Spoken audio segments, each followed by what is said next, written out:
Perfect creators में आप सभी का स्वागत है।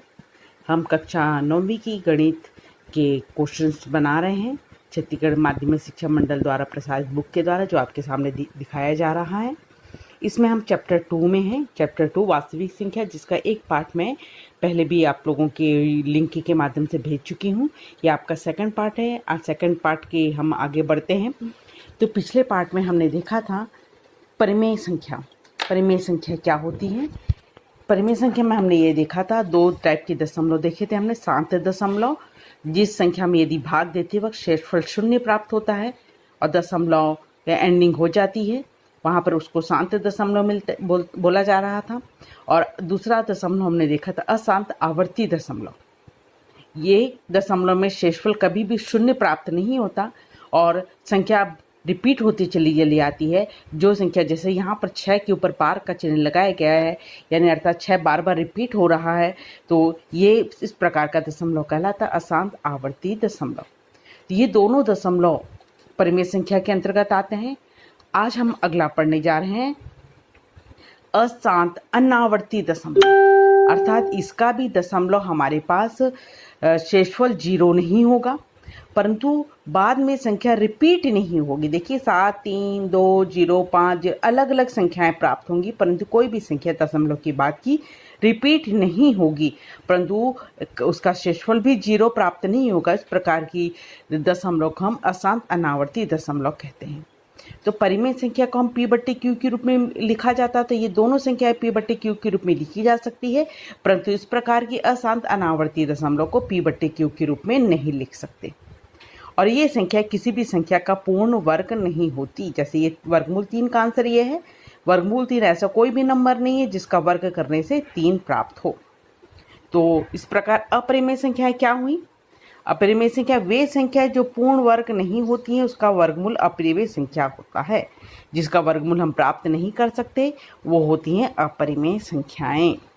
अब हम करके देखें, पेज नंबर 54 का क्वेश्चंस बनाने जा रहे हैं। उस क्वेश्चन में पहला क्वेश्चन आता है, पहचान कीजिए कि परिमेय संख्या अपरिमेय संख्या कौन कौन सी है। तो रिमाइंड कर लीजिए, परिमेय संख्या शांत दशमलव, यानी दशमलव एंडिंग हो जाता है, शेषफल 0। अशांत आवर्ती दशमलव, जिसमें संख्या बार बार रिपीट होती है, ये परिमेय संख्या कहलाती है। जिसमें संख्या खत्म नहीं होती, शेषफल 0 नहीं होता, रिपीट भी नहीं होती, वो अशांत अनावर्ती दशमलव कहलाती है। ये संख्या कहलाती है अपरिमेय संख्या। अब देखिए वर्गमूल 6।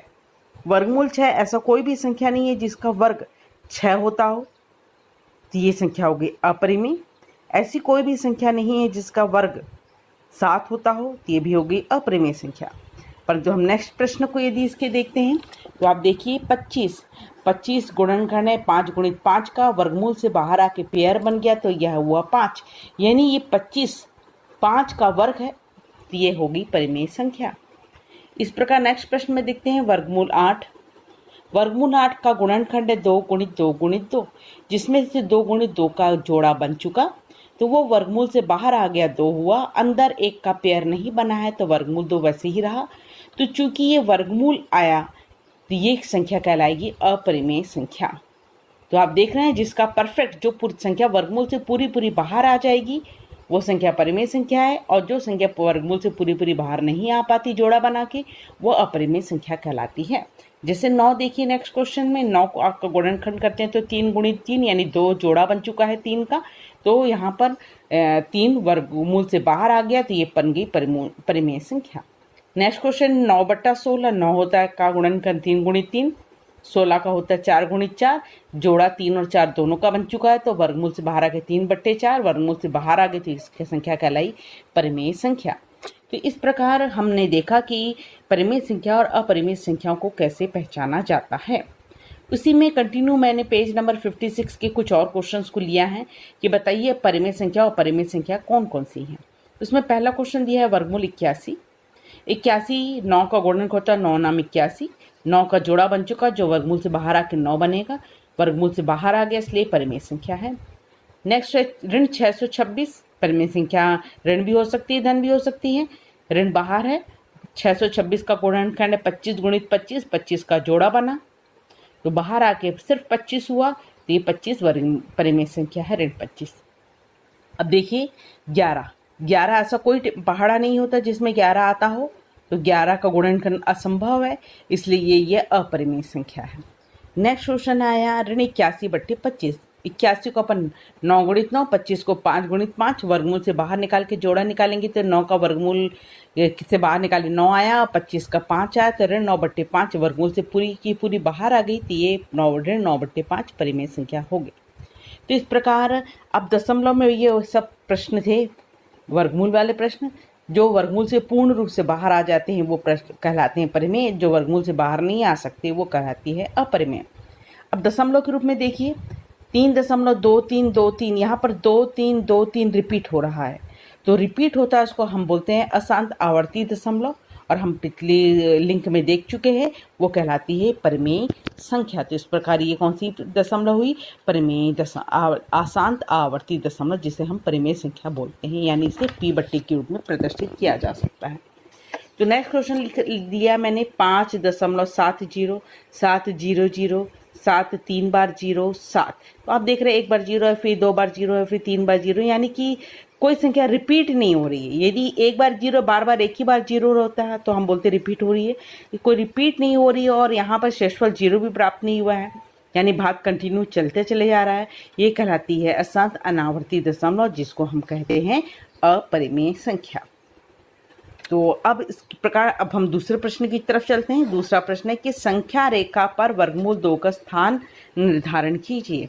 बहुत ही इंपॉर्टेंट प्रश्न है। संख्या रेखा पिछले लिंक में हम बता चुके हैं। तो उसमें संख्या रेखा क्या होती है, एक रेखा खींची हमने, उस रेखा पर हमने सेम डिस्टेंस बनाना है। आप चाहे 2-2 स्केल से आप 2-2 का गैप रख लीजिए, चाहे 1-1 का गैप लिख लीजिए, चाहे 3-3 का गैप रख लीजिए, तब डिस्टेंस सेम पर आप पॉइंट को निशान लगा लीजिए। मैंने 2-2 के गैप में निशान लगाया है ताकि क्लियर आपका डायग्राम दिखे। एक पर पॉइंट को ओ नाम दे दिया और एक पॉइंट को ए नाम दे दिया। अब ओ ए को हमने 1 इकाई मान लिया। अब एक ए पॉइंट पर हम एक लंब रेखा खींचेंगे। लंब रेखा खींचा तो ये जितना डिस्टेंस ओ ए 1 इकाई, उतना ही हमने ए बी भी 1 इकाई चाप काटा। तो ये जो बी बिंदु है उसको ओ से मिला दिया। तो आप देख रहे हैं ये 1 इकाई लिया हमने और यहाँ से यहाँ तक का भी 1 इकाई लिया। तो ये हमारे पास जो त्रिभुज बना, ये हमारा त्रिभुज समकोण त्रिभुज है, और समकोण त्रिभुज में ये 90 डिग्री हो रहा है ये वाला। तो समकोण त्रिभुज में यदि हम पाइथागोरस प्रमेय लगाते हैं तो देखिए यहाँ पर पाइथागोरस प्रमेय लगाया हमने, ये 90 डिग्री है, ये 1 इकाई, ये 1 इकाई। पाइथागोरस प्रमेय लगाया, कर्ण का वर्ग बराबर लंब का वर्ग धन आधार का वर्ग। आधार है 1, लंब भी है 1, 1 का वर्ग 1 का वर्ग, 1 धन 1 बराबर 2, कर्ण का वर्ग बराबर 2। जब वर्गमूल लेंगे हम तो 2 किसी का भी वर्गमूल नहीं होता, तो ये वर्गमूल 2 हुआ, तो OB का मान हमको वर्गमूल 2 इकाई प्राप्त हुआ। तो ये आप देख रहे हैं कि यहाँ पर ये OB का मान हमको वर्गमूल 2 इकाई प्राप्त हुआ। तो आप प्रकार की नोक को यहाँ रखकर यहाँ से यहाँ नाप के चाप को लंबा खींच दीजिए। ये जो चाप खींचा हुआ दिख रहा है आपको, ये संख्या रेखा को P बिंदु पर काटता है, यानी कि ये वर्गमूल 2 है। तो OP भी कितना हुआ, वर्गमूल 2। तो यहाँ से यहाँ तक वर्गमूल 2 हमने निशान बना लिया, जिसको हम स्केल से नापना असंभव हो जाता है। ये बहुत ही आसान और इम्पॉर्टेंट क्वेश्चन है। इसका हमने स्टेप्स भी लिखा है कि संख्या रेखा पर एक खींचा था हमने, OA सबसे पहले जो मैंने कहा वही लिखा। तो OA बराबर 1 इकाई लिया, ए बिंदु O के कहाँ है, दाईं तरफ है। फिर AB पर हमने क्या किया, 1 इकाई का लंब खींचा है। फिर O को केंद्र मान के यहाँ पर चाप काटा, उस चाप को लंबा खींच दिया जो संख्या रेखा को P बिंदु पर काटता है। ये OP का मान हो गया वर्गमूल 2। ये स्टेप्स जो हैं जो आपको यहाँ पर लिखे हुए दिख रहे हैं। इस प्रकार हमने संख्या रेखा पर वर्गमूल 2 इकाई को प्रदर्शित किया। ये देखिए OP बराबर वर्गमूल 2। ये P बिंदु हमको दर्शाएगा कि वर्गमूल 2 वहाँ आने वाला है। तो इस प्रकार हमारे पास ये क्वेश्चन कंप्लीट हुआ। अब हम देख रहे हैं, तो अब हमने क्या देखा, हम पढ़ चुके परिमेय संख्या क्या है, अपरिमेय संख्या क्या है। परिमेय संख्या और अपरिमेय संख्या को मिलाकर पूरा एक जो ग्रुप बनेगा, संग्रह बनेगा, पूरी संख्याएं जो परिमेय संख्या और अपरिमेय संख्या को मिलाकर बनेगी वो पूरी संख्याएं कहलाती है वास्तविक संख्या, जिसको हम संख्या रेखा पर प्रदर्शित कर सकते हैं। हमारे चैप्टर का नाम भी यही है कि वास्तविक संख्याएं क्या हैं। तो परिमेय संख्या और अपरिमेय संख्या को मिलाकर जो ग्रुप बनता है वो कहलाता है वास्तविक संख्याओं का। अब देखिए संक्रियाएं लिखा है। आपको पता ही है, पिछले उसमें भी बताया गया है कि संक्रिया का मतलब होता है धन, ऋण, गुणा, भाग। ये सब संक्रियाएं इस चिन्ह है जिसको संक्रियाएं कहा जाता है। योग, अंतर, गुणा, भाग। अब देखिए एक परिमेय संख्या है 2, अपरिमेय संख्या आपने देख लिया वर्गमूल के अंदर जिसको वर्गमूल से बाहर नहीं निकाल सकते वो अपरिमेय संख्या है। तो ये एक परिमेय और एक अपरिमेय संख्याओं को जोड़ा जाए, या एक परिमेय और एक अपरिमेय संख्याओं को घटाया जाए, या एक परिमेय या अपरिमेय संख्या को गुणा किया जाए, या एक परिमेय और एक अपरिमेय संख्याओं का भाग किया जाए, तो हमेशा हमको अपरिमेय संख्या ही प्राप्त होती है। हमारा वर्गमूल प्राप्त होगा, यानी कि अपरिमेय संख्या प्राप्त होगी। तो ये खाली स्थान का प्रश्न है, आपका आ सकता है। उसके बाद हम देख रहे हैं उसी छत्तीसगढ़ राज्य शैक्षिक अनुसंधान और प्रशिक्षण परिषद छत्तीसगढ़ रायपुर द्वारा प्रकाशित पुस्तक में कक्षा 9वीं के गणित में करके देखिए पेज नंबर 58। उसमें अब आया हल कीजिए। तो अब हमारे पास 3 वर्गमूल 2 धन 3 वर्गमूल 2, इसके साथ वर्गमूल 2 जुड़ा है, इसके साथ भी वर्गमूल 2 है। इसका मतलब ये दोनों संख्याएं अपरिमेय संख्या है। तो 2 अपरिमेय संख्याओं को जोड़ा कैसे जाता है? 2 अपरिमेय संख्याएं तभी जोड़ी जा सकती हैं जब दोनों का करनी, ये चिन्ह करनी चिन्ह कहलाता है वर्गमूल का चिन्ह, दोनों का करनी चिन्ह सेम हो। ये देखिए वर्गमूल 2 दोनों सेम है, तो आप वर्गमूल 2 को दोनों से कॉमन निकाल लीजिए। तो यहाँ का ये 3 धन ये 3 बचा, ये वर्गमूल 2 दोनों से बाहर निकल गया, 3 धन 3 6 वर्गमूल 2। तो इस प्रकार आप देख रहे हैं कि 2 अपरिमेय संख्याओं को जोड़ते वक्त एक जैसी करनी होनी चाहिए जो बाहर कॉमन निकल जाएगी और उसके आगे की संख्याओं को जोड़ दिया जाता है।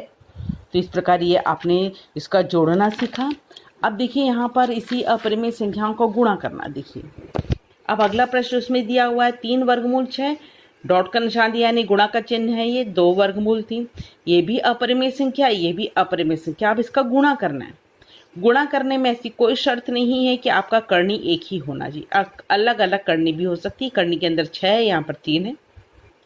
आप बिना वर्गमूल वाले की संख्याओं को अलग गुणा करिए, 3 और 2 है उसका अलग गुणा किया, और करनी 6 करनी 3 है, वर्गमूल के अंदर बोलिए या करनी बोलिए, दोनों को एक ही वर्गमूल में डाल दीजिए। 6 गुणित 3 गुणा करें 6 और 3 का, सामने का 3 दूनी 6 हो गया, 6 को तोड़िए आप, 3 दूनी 6, 6 का ब्रेक किया, गुणनखंड लिया 3, यहाँ पर 3 का जोड़ा बन चुका। जिसका जोड़ा बन जाता है वो वर्गमूल चिन्ह से बाहर आ गया, अंदर बचा आपका जिसका जोड़ा नहीं बचा है 2। तो इस प्रकार आपको मिला 6 गुणित 3 वर्गमूल 2। ये इन दोनों संख्या को गुणा हो जाएगा क्योंकि ये दोनों बिना करने के हैं। 6 तिया 18 वर्गमूल 2, तो इस प्रकार ये गुणा हो जाएगा। तो गुणा का नियम क्या बोलता है कि बिना वर्गमूल संख्याओं को गुणा करिए और वर्गमूल वाली संख्या को एक साथ गुणा करिए वर्गमूल के अंदर। यदि जोड़ा बनता है उसको बाहर निकालिए, नहीं बनता है वही आपका आंसर होगा। तो ये गुणा का नियम देखा हमने। अगला प्रश्न उसमें दिया है कि 5 वर्गमूल 3 धन 7 वर्गमूल 5 को 3 वर्गमूल 5 धन 7 वर्गमूल 3 में से घटाओ। अब घटाने के प्रश्न आया है, इस वाले संख्या को इससे घटाओ बोल रहा है, इससे घटाइए, यानी आप इसको पहले लिखेंगे। देखिए इन दोनों संख्याओं को मैंने पहले लिखा, घटाने का चिन्ह लिखा, और इस संख्या को घटाओ बोला तो इसको मैंने लिख दिया कोष्टक में। और आप नियम जानते हैं कि सामने का ऋण चिन्ह है तो आपका अंदर का चिन्ह बदलता है, साइन बदल जाता है। तो यहाँ पर ये धन है तो ये ऋण हो गया, ये भी धन है तो आपका कोष्टक हटा तो ऋण हो गया। तो बिल्कुल याद रखिए कोष्टक से बाहर यदि ऋण है तो अंदर का चिन्ह बदलेगा, यदि ऋण धन हो जाएगा और धन ऋण हो जाएगा। तो अब आपका इस प्रकार ये लाइन प्राप्त हुआ, सामने की संख्याओं को वैसे ही लिखा गया है। अब योग में हमने क्या देखा, एक जैसी करनी वालों को जोड़ा या घटाया जाता है। बिल्कुल नियम याद रखिए कि करनी में एक जैसी संख्याओं को जोड़ा और घटाया जाता है। तो ये वर्गमूल 5 इसमें है और इसमें है, तो मैंने इसलिए ऐसा निशान लगा दिया कि ये दोनों एक जैसी संख्या है। करनी के चिन्ह को देखिए, वर्गमूल 3 इसमें है और इसमें है वर्गमूल 3, ये एक जैसी संख्या है तो इसको निशान लगा लिया। तो अब 3 वर्गमूल 5 ऋण 7 वर्गमूल 5 को पास पास लिख लिया। अब ये दोनों संख्याएं, ये एक धन वाली है और ये एक ऋण वाली, 7 धन 7 वर्गमूल 3, देखिए लिखा है, ऋण 5 वर्गमूल 3 लिख लिया।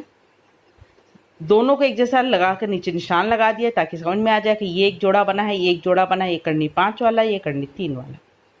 अब दोनों में करनी 5 है तो करनी 5 को बाहर निकाल दीजिए। तो इसके सामने का अंक 3 ऋण 7 जो कोष्टक में बचा, इन दोनों से करनी 3 बाहर निकाल दीजिए तो कोष्टक के अंदर बच्चा 7 ऋण 5।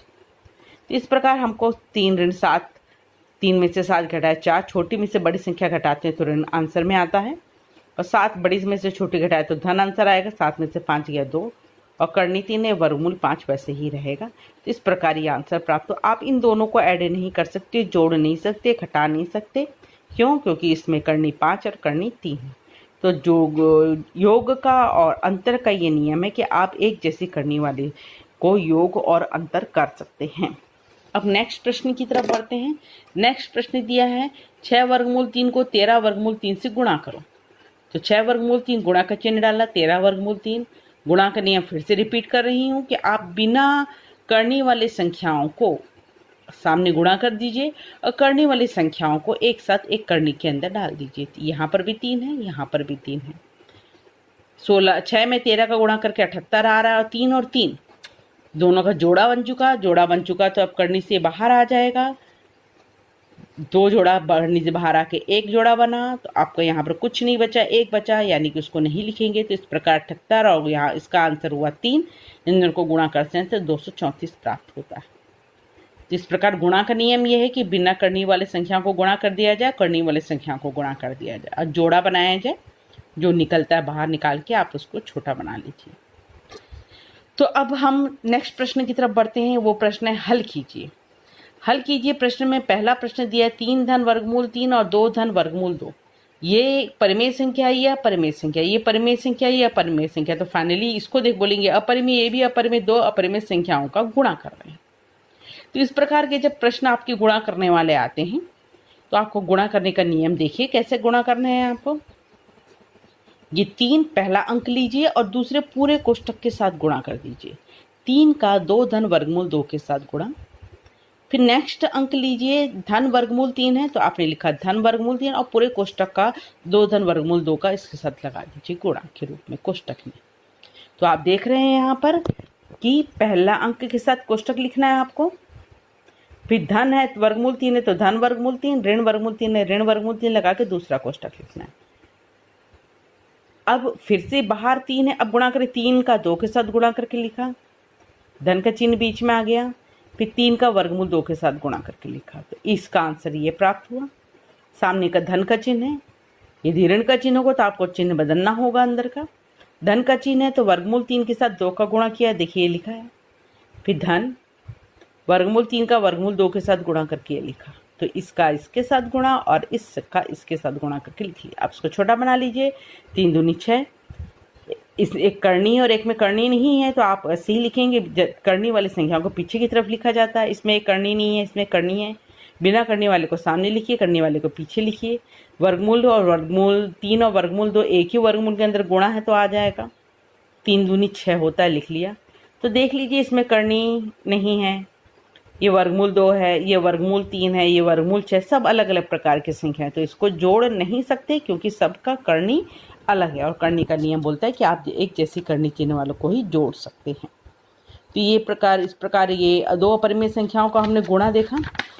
तो अब इसी प्रकार की एक और संख्या ले रहे हैं हम, ऋण वाली संख्या। देखिए यहाँ पे अगला प्रश्न दिया है 3, प्रश्न को ध्यान से देखिए। 3, 2 धन वर्गमूल 3, 2 ऋण वर्गमूल। इन क्वेश्चन में खास बात है कि अंक सेम है, देख लीजिए। आप चाहे तो पिछला जैसा क्वेश्चन बताया तो उस मेथड से भी कर सकते हैं और शॉर्टकट सूत्र विधि से भी कर सकते हैं। सामने का 3 अंक है, यदि इसको देखा 2 2 है और वर्गमूल 3 है, एक में धन का ऋण चिन्ह है और एक में ऋण का चिन्ह है। और हम इस सूत्र को रिमाइंड करते हैं, याद करते हैं, जो हम पिछली कक्षा में पढ़ चुके हैं कि ए धन भी 2 संख्याओं के बीच में धन हो, ए ऋण भी उन्हीं 2 संख्याओं के बीच में ऋण हो, तो हमारा सूत्र होता है ए का वर्ग ऋण बी का वर्ग। शर्त है एक धन और एक ऋण होना चाहिए। यहाँ देखिए एक धन और एक ऋण है। यहाँ पर ए दोनों का देखिए सामने की संख्या ए का काम करेगी, यहाँ ए की जगह 2 है और बी की जगह करनी 3 है। सूत्र लगा है ए का वर्ग ऋण बी का वर्ग, तो ए की जगह अपने पास है 2, 2 का वर्ग ऋण, ये सूत्र का इस्तेमाल किया हमने। तो बी की जगह लगा है वर्गमूल 3 का वर्ग। सामने का 3 वैसे ही चल रहा है, 2 का वर्ग 4 हुआ, करनी 3 का वर्ग 3 हो गया। करनी 3 का वर्ग, इसका अर्थात मतलब होता है करनी 3 गुणित करनी 3, यानी कि करनी के अंदर 3 गुणित 3। आप देख रहे हैं जोड़ा बन चुका है, जोड़ा बाहर आ जाएगा तो अंदर बचा 1 और 1 का मतलब होता है करनी एक एक होता है, 3 एकम 3। तो अब याद रखिए किसी भी करनी का वर्ग हो तो वो संख्या खुद प्राप्त हो जाती है। तो 4 में से 3 गया 1, तो हमको इस प्रकार आंसर 3 प्राप्त हुआ। तो अब नेक्स्ट प्रश्न की तरफ बढ़ते हैं। वो प्रश्न है वर्गमूल 5 धन वर्गमूल 2 पूरे की घात 2। तो ये a धन b पूरे की घात 2, हम सूत्र का इस्तेमाल कर रहे हैं। a धन b पूरे की घात 2 का सूत्र होता है a का वर्ग धन 2ab धन b का वर्ग। यहाँ पर a की जगह वर्गमूल 5 है, b की जगह वर्गमूल 2 है। तो सूत्र लगा रहे हैं a का वर्ग, a की जगह वर्गमूल 5 का वर्ग धन 2 की जगह 2 लिखा, a की जगह वर्गमूल 5, ये a है और ये b है। b की जगह वर्गमूल 2, धन का धन, b की जगह वर्गमूल 2 का वर्ग। अभी अभी मैंने बताया कि किसी भी वर्गमूल का वर्ग करने से वो संख्या स्वयं प्राप्त होती है। वर्गमूल 3 का वर्ग 3 होगा तो वर्गमूल 5 का वर्ग 5 2 प्राप्त हुआ हमको, धन 2। इन दोनों वर्गमूल के संदर्भ गुणा का चिन्ह है तो एक साथ वर्गमूलों के 5 दूनी 10, वर्गमूल 2 का वर्ग 2 प्राप्त हुआ। अब ये संख्या 5 और ये संख्या 2, 5 और 2 बिना करनी के हैं, एक जैसी संख्या है, सिंपल तरीके से जोड़ दिया जाए 7, और बीच की संख्या है धन 2 वर्गमूल 10। ये आंसर हुआ। ये एक करनी वाली है, एक परिमेय संख्या और ये अपरिमेय संख्या है, तो ये जोड़ नहीं सकती, इस प्रकार ये हमको ये आंसर प्राप्त होगा। तो यहाँ पर इस सूत्र का इस्तेमाल करके भी आप प्रश्न को छोटा बना सकते हैं। अब हम नेक्स्ट प्रश्न की तरफ बढ़ रहे हैं। नेक्स्ट प्रश्न है वर्गमूल 5 ऋण वर्गमूल 2 वर्गमूल 5 धन वर्गमूल 2। आप अभी अभी एक प्रश्न बताया था मैंने कि यहाँ पर दोनों संख्याएं सेम है। देखिए पहली संख्या सेम है, दूसरी संख्या सेम है, एक में धन का चिन्ह और एक में ऋण का चिन्ह है। तो हमारे पास सूत्र है वर्गमूल a ऋण वर्गमूल b, एक में धन हो और एक में ऋण हो। तो सूत्र होता है पहले वाले का वर्ग वर्गमूल a का वर्ग ऋण लगा के दूसरे वाले का वर्ग, चाहे एक संख्या में वर्गमूल या दोनों संख्या में वर्गमूल, आपका सूत्र वही लगेगा पहली संख्या में वर्ग ऋण दूसरी संख्या का वर्ग। तो यहाँ पर a की जगह है वर्गमूल 5, पहले की संख्या का वर्ग यानी वर्गमूल 5 का वर्ग ऋण दूसरी संख्या का वर्ग यानी वर्गमूल 2 का वर्ग।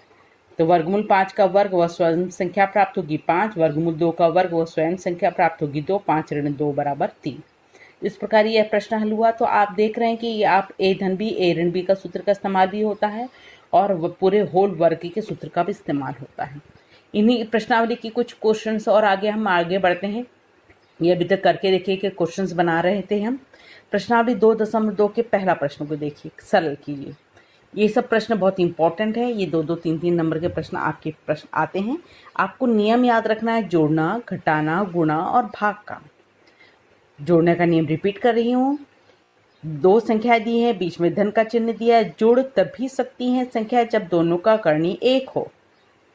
दोनों का करनी 3 है, करनी 3 को बाहर कर दीजिए तो सामने की संख्या 7 धन 11 18 होता है, तो 18 करनी 3 आ जाएगा। तो जोड़ते वक्त करनी एक जैसी होनी चाहिए, दोनों में जो कॉमन निकलेगा। घटाने का रूल देखिए, दूसरा क्वेश्चन दिया है 5 वर्गमूल 7 ऋण 2 वर्गमूल 7, बीच में ऋण का चिन्ह यानी घटाना है। घटाना है यानी घटाते वक्त भी करनी का चिन्ह एक जैसा होना चाहिए, तो दोनों में करनी 7 है, उसको बाहर निकालना। तो 5 ऋण 2 5 ऋण 2 5 ऋण 2 होता है 3 और आपके साथ प्राप्त हुआ वर्गमूल 7। इस प्रकार आप देख रहे हैं कि जोड़ते और घटाते वक्त एक जैसी करनी होगी तो ही आप उसको जोड़ और घटा सकते हैं, अदरवाइज जोड़ना और घटाना असंभव है। नेक्स्ट प्रश्न की तरफ बढ़ते हैं। थोड़ा सा प्रश्न को बड़ा कर दिया, देख लीजिए। 2 करनी 2 धन 3 करनी 5 और 5 करनी 2 ऋण 2 करनी 5 का योग करे बोला। योग करे मतलब जोड़ना है। आप पहले अंकों को लिख लीजिए, दोनों को देख लीजिए, लिख लिया। और की जगह योग बोला तो इसलिए धन का चिन्ह लगा दिया, अंतर बोलेगा तो आप ऋण का चिन्ह लगाएंगे। और दूसरा ले लिया 5 अंक, 5 करनी 2 ऋण 2 करनी 5। अब बीच में जोड़ का चिन्ह है। जोड़ना और घटाने का नियम हमने देखा कि एक जैसी करनी चिन्ह वालों को जोड़ा जाता है। तो देखिए इसमें करनी 2 है, इसमें भी करनी 2। सामने का अंक को नहीं बोल रहे हैं, करनी के अंदर वर्गमूल के अंदर जो चिन्ह एक जैसे होंगे उन्हीं को जोड़ सकते हैं। तो इन दोनों के बीच में एक निशान लगा लिया। दूसरा अंक देख रहे हैं करनी 5 है, इसके अंदर भी करनी 5 है, तो इन दोनों के बीच में ऐसा निशान लगा लिया ताकि हमको पता चले इसके साथ इसका जोड़ा है और इसके साथ इसका जोड़ा है। तो आप 2 करनी 2 धन 5 करनी 2 को आप एक तरफ लिख लिए, निशान लगा लीजिए कि आपका एक पेयर तैयार हो गया। चिन्ह बिल्कुल नहीं बदलना है आपका, देख लीजिए आप। धन करनी 5 है, ऋण 2 करनी 5 है, सेम इसको 80 लिख लिया, चिन्ह लगा लिया। अब इन दोनों में करनी 2 है, कॉमन निकाल लेते हैं, तो 2 धन 5 मिला। इन दोनों में से करनी 5 को कॉमन निकालते हैं तो 3 ऋण 2 मिला। तो आपके पास हुआ 2 धन 5 7 करनी 2 और 3 ऋण 2 करनी 5। तो इस प्रकार 3 ऋण 2 1 मिला, 1 करनी 5। इस प्रकार योग प्राप्त हुआ। आप सोच लीजिए, आप क्या इन दोनों का योग संभव है? बिल्कुल भी संभव नहीं है, क्योंकि करनी के अंदर 2 है और करनी के अंदर 5 है। और नियम बोलता है कि जोड़ना और घटाना तब भी संभव है जब दोनों की करनी एक जैसी हो। तो ये गुणा और घटाने का नियम हुआ। अब नेक्स्ट संख्या इसी प्रकार भी घटाने को बोला गया है। 3 करनी 5 में धन 5 करनी 7 को 8 करनी 7 ऋण 5 करनी 5 से घटाओ। इसको इससे घटाना, शब्दों पर ध्यान देंगे। इसको इससे घटाना यानी आप इसको पहले लिखें, इससे घटाना है। इन दोनों संख्याओं को पहले लिखा मैंने, घटाने का चिन्ह डाला और फिर इसको घटाना है। तो जिसको घटाना आप उसको पीछे की तरफ लिख लीजिए। घटाने का चिन्ह डालेंगे तो कभी भी कोष्टक जरूर लगाइए। यहाँ योग करना था, योग का चिन्ह डाला तो कोष्टक नहीं लगाया था। घटाने के चिन्ह में आपको नियम पहले भी बताया कि पहली संख्या तो वैसे ही लिख लिया। घटाने के चिन्ह लगा हटाते वक्त ये कोष्टक को हटाएंगे तो अंदर का चिन्ह बदलना है। ये धन है तो ऋण हो गया। देखिए 3 वर्गमूल 5 धन में था तो ये ऋण में हो गया। 5 वर्गमूल 7 धन में था तो ये ऋण 5 वर्गमूल 7 हो गया। तो कोष्टक को, ऋण के कोष्टक को यदि आप हटाते हैं इसके सामने से तो अंदर का चिन्ह को बदल दीजिए, पहला नियम। दूसरा नियम सेम वही चलेगा कि एक जैसी करनी वालों को पास पास रखी, करनी 7 और करनी 7 वालों को पास पास रखा, और करनी 5 और करनी 5 वालों को पास पास रखा। देख लीजिए, रखने के पश्चात इसमें से करनी 7 यदि आप कॉमन निकाल रहे थे, यहाँ पर 8 ऋण 5 कॉमन निकला। अब यहाँ पर देखिए दोनों में ऋण का चिन्ह है, दोनों के ऋण के चिन्ह को भी हम कोष्टक से बाहर कर सकते हैं। तो दोनों के ऋण के चिन्ह को कोष्टक से बाहर किया और वर्गमूल 5 भी कॉमन लिया। ऋण जब अंदर जाता है तो भी अंदर का चिन्ह बदलता है, और ऋण जब कॉमन निकलता है, उभयनिष्ठ निकलता है तो भी चिन्ह बदलता है। तो ये 5 ऋण 5 था, ये धन 5 हुआ, ये ऋण 3 था, ये धन 3 हो गया। तो अब आपके पास 8 में से 5 के 3 करनी 7 है, 5 में 3 जोड़ दिए तो 8 करनी 5 है। सामने जो चिन्ह चल रहा है वो चलता रहेगा। इस प्रकार ये आंसर प्राप्त हुआ। आप देख लीजिए, इसमें एक में करनी 7 है और एक में करनी 5 है। दोनों की करनी अलग अलग है, जिसको हम जोड़ नहीं सकते या घटा नहीं सकते। ये जोड़ने घटाने के कुछ प्रश्न हुए। अब हम प्रश्न करेंगे गुणा के प्रश्नों को। अब मैंने अभी बताया था, उसके प्रश्नों को लिख कर दे रही हूँ, स्वयं करें इसके प्रश्नों को, जैसे मैंने अभी पिछली इसी में इस चैनल में ही बताया है। उसका इस्तेमाल करते हुए, सूत्र का इस्तेमाल करते हुए इन प्रश्नों की आप प्रैक्टिस खुद करिए। अब हम भाग की तरफ चलते हैं। हमने जोड़ना सीखा, घटाना सीखा, गुणा के क्वेश्चंस भी बताए जिसको खुद स्वयं करने के लिए भी दिखा। अब हम हर का परिमेयकरण करेंगे। हर का परिमेयकरण कब करते हैं और ये परिमेयकरण क्या होता है? जब अंश और हर में से हर में यदि आपको करने का चिन्ह प्राप्त हो, वर्गमूल का चिन्ह प्राप्त हो, तो उस वर्गमूल के चिन्ह को हटाने के लिए हम अंश और हर में किसी संख्या का गुणा कर देते हैं, तो वो कहलाता है उसका परिमेयकरण करना।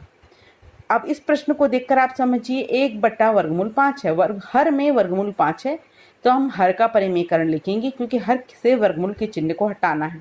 नीचे जो अंक है वर्गमूल 5, उसी का गुणा ऊपर और नीचे वर्गमूल 5 का आपको करना है। तो हर का परिमेयकरण हुआ, वर्गमूल 5 और वर्गमूल 5 का ऊपर नीचे गुणा कर दिया।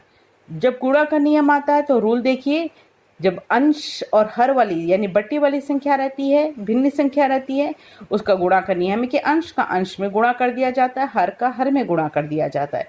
तो 1 का गुणा करनी 5 के साथ, हर में करनी 5 का गुणा करनी 5 के साथ हुआ।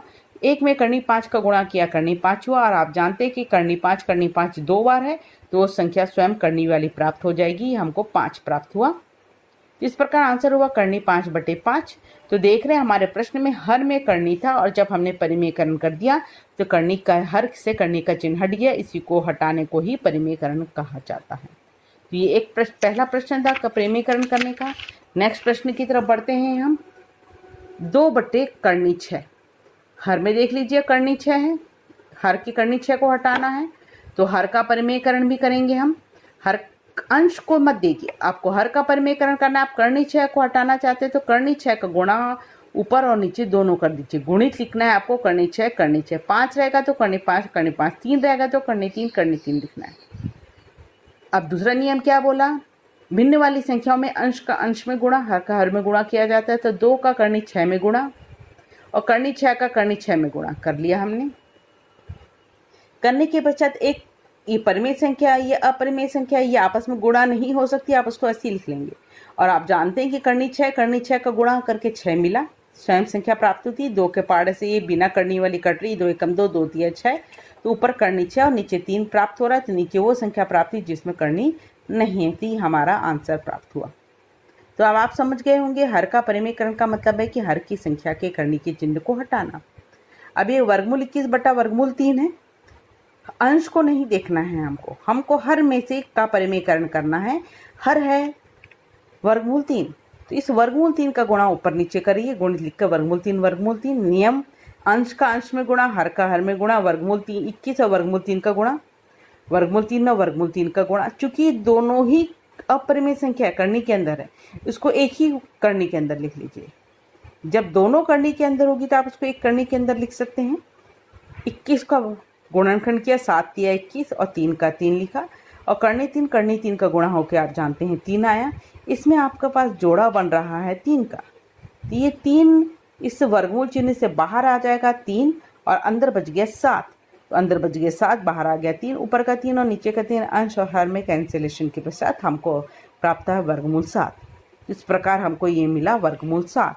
तो आज हमने अपरिमेय संख्याओं का जोड़ना, घटाना, गुणा करना और हर का परिमेयकरण करना सीखा। अब नेक्स्ट चैनल में इसके आगे पढ़ेंगे हम। तब तक के लिए बाय बाय बच्चों। आपको यदि ये वीडियो पसंद आता है तो आप इसको ज़रूर लाइक कीजिए और मेरे चैनल को ज़रूर सब्सक्राइब कीजिए।